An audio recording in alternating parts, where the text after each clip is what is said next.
Dans cette vidéo, je vais te donner 3 conseils sur comment est-ce qu'il faut te préparer lorsque tu es en salle d'examen. Alright. Bienvenue sur la chaîne. Si tu es nouveau, je m'appelle Moujahid Moussa, je suis élève au United World College ici aux États-Unis. Et sur cette chaîne, nous aidons les élèves et les étudiants à être plus organisés, plus productifs, à savoir mieux s'exprimer et avoir plus de temps pour faire d'autres activités. Donc si ce sont des choses qui t'intéressent, considère le bouton s'abonner. Déjà avant même de commencer, il faut déjà se poser la question, pourquoi est-ce que tu dois créer de bonnes habitudes avant ton examen? Eh bien, c'est juste pour que tu puisses te rappeler plus facilement de tout ce dont tu as besoin pour que tu puisses avoir des examens réussis, pour avoir la mention que tu as toujours désirée. Et la deuxième chose, c'est que tu dois créer des systèmes maintenant pour que ça soit plus facile pour toi de pouvoir les retrouver et de pouvoir les réorganiser lorsque tu vas te retrouver juste un mois des examens ou moins que ça même. Donc le premier conseil que je te donne en fait, c'est trouve-toi un système qui marche. Donc ce que je veux dire en fait par trouve-toi un système qui marche, c'est juste qu'il faut te créer des habitudes qui marchent pour toi. Le truc c'est que tu vas recevoir beaucoup de conseils qui ne sont pas faits pour tout le monde. Ça c'est juste, malheureusement c'est la réalité des choses. Il y a beaucoup de conseils qui ne marchent pas pour tout le monde. Par exemple moi les flashcards, ça ne marche pas. Donc je ne vais pas te parler de flashcards. Je vais les essayer peut-être dans quelques semaines, dans quelques mois, voir comment est-ce que ça marche et pouvoir te dire si ça marche, si ça a remarché pour moi. Mais quand je les ai, si ça n'a pas marché, il y a d'autres techniques qui marchent pour moi. Donc je te recommanderais de trouver la technique qui marche pour toi, le système d'habitude qui va marcher pour toi et fais-le. Maintenant, en attendant, ça va juste t'aider universellement. À chaque fois que tu reviens, chaque jour, essaie le matin ou bien juste dès que tu reviens des classes, note toutes les choses que tu dois faire ce jour-là. Si tu dois aller jouer au foot, tu notes ça. Si tu dois finir tes examens, si tu dois finir de te préparer pour des examens, le lendemain, tu notes ça. Parce que quand tu notes ça, tu vas voir toutes les tâches que tu as à faire et quand tu les vois toutes sur une feuille de papier, tu peux maintenant décider laquelle est la plus urgente ou bien laquelle est la plus importante maintenant et tu vas les classer et maintenant choisir en fonction de ça. Il faut aussi, maintenant ça c'est journalier.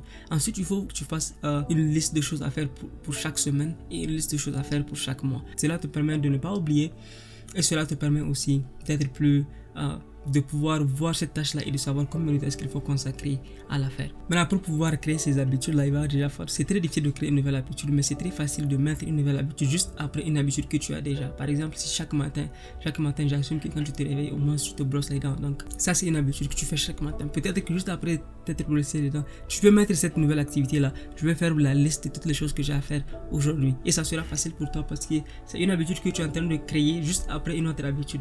C'est simple. Donc, en deuxième position, comme je l'ai dit juste avant de commencer, il va falloir que tu essaies beaucoup de méthodes. Essaie-les maintenant. Tu vas essayer, tu vas échouer, tu vas essayer, tu vas échouer. Au moins, tu vas à la fin savoir quelle méthode marche pour toi, quelle méthode ne marche pas pour toi. Ça peut être utile lorsque tu vas commencer les vraies révisions avant tes examens. Donc, je te recommanderais de manière universelle pour commencer déjà. Il faut prendre une feuille de papier, peut-être chaque jour ou je sais pas moi, un truc comme ça. Écris toutes les choses dont tu te rappelles de la matière où vous avez parlé, de ce dont vous avez parlé en classe. Écris tout ce dont tu te rappelles. Écris ça sur une feuille vierge et tu vas voir que voilà ce que j'ai compris, voilà ce que je n'ai pas compris. Ça, il va falloir que je travaille un peu plus sur ça.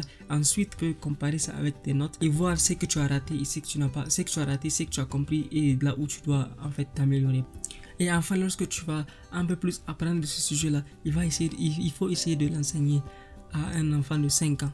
Le truc c'est que c'est juste la méthode qu'on appelle la méthode de Feynman. Quand tu arrives à enseigner quelque chose à un enfant de 5 ans, ou ça c'est juste métaphoriquement, c'est juste il faut l'enseigner à quelqu'un qui n'est pas expert dans le domaine. Cela te permettra d'augmenter ta compréhension. Et si tu arrives à le faire et que la personne arrive à comprendre ce que tu veux dire en termes simples, cela veut dire que tu as vraiment compris le sujet et que tu ne vas sûrement pas l'oublier de si vite. Et enfin, je te recommanderais de trouver tes ressources de révision maintenant. Les devoirs sont généralement faits pour tester les connaissances dans un chapitre précis ou bien dans un thème précis. Donc lorsque ton professeur va évaluer le chapitre ou bien le thème, ce que je te recommanderais au lieu de faire ce que tout le monde fait en général, après le test, dès que tu donnes ta note, si c'est bon, tant mieux. Si c'est pas bon, tu déchires et puis tu entends tes affaires. Il faut garder ces devoirs là parce que ça va te permettre sur le long terme, lorsque tu vas vouloir réviser ce chapitre-là, tu peux regarder le devoir avant même de commencer la révision. Regarde le devoir, essaie de le refaire et voir ce que tu as compris et ce que tu n'as pas compris, ce dont tu te rappelles et ce dont tu ne te rappelles pas, et tu vas savoir où est-ce que tu dois mettre ton effort sur ce chapitre-là. Parce que nous le savons tous, il n'y a pas assez de temps pour tout réviser. Donc il faut juste te concentrer sur les parties où tu n'as pas maîtrisé et ensuite tu reviens pour réviser les parties que tu as un peu plus maîtrisées. Et je te recommanderais de trouver des sujets de type examen.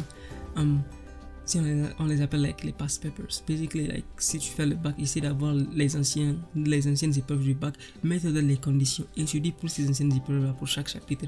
Cela te permettra de savoir le type de questions qu'on pose, parce que ce n'est pas tout type de questions qu'on pose en fonction de ce que tu fais. Tu vas savoir le type de questions qu'on pose et ensuite tu vas aussi savoir à quel point est-ce que toi tu as maîtrisé comment est-ce qu'il faut répondre à ce type de questions-là et combien de temps est-ce que ça te prend en moyenne de répondre à ce type de questions-là. Est-ce que tu dois augmenter ton effort pour être plus rapide ou bien c'est bon, tu peux déjà passer à autre chose. Donc il faut essayer d'avoir un maximum et il faut les sauvegarder avec toi pour que tu ne les perdes pas. Donc nous sommes à la fin de la vidéo. Si tu as aimé la vidéo, n'oublie pas de partager, de me laisser un commentaire sur ce que tu penses être intéressant, ce dont tu veux que je parle pour les prochaines. Et d'ici là, je te dis à plus.